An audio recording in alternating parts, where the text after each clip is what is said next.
So, Barry, one weekend from that famous Steve Ryder Cup victory at Haythrop Park, how does it feel? Feels great, actually. The lads played really well. The South team are stiff opposition and they chose a really tough, long course for us to play this year. But, lads played well and we got our rewards. And as you can see, I'm still celebrating. Okay, how would you rate your own performance last weekend? Well, on a playing level, actually, I was absolute pants, to be fair. Luckily, Denzel, Tiller and Bieber were all really on their game.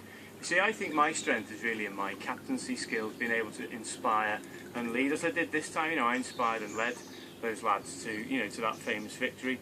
It actually all began with my sort of Churchill-esque inspirational speech on Saturday morning ahead of the first game.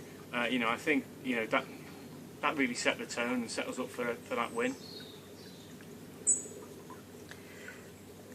Paul McGinley led Team Europe to a famous win this week at Gleneagles.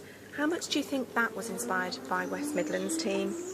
Oh, most definitely. McGinley would have looked at our win last weekend, and he'd have said to his lads, "That's the way to do it, boys.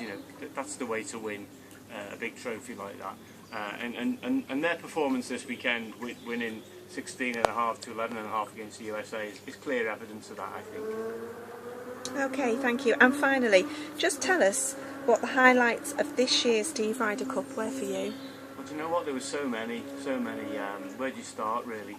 Well, I suppose we had Stewie and Lloyd nearly tipping the buggy over. That could have been catastrophic for them and for us because we were on the lower side of the slope. So that was quite a moment.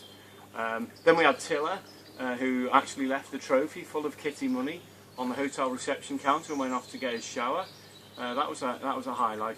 But probably the biggest one for me was Tools's amazing iron shot down the 18th fairway on the Saturday afternoon.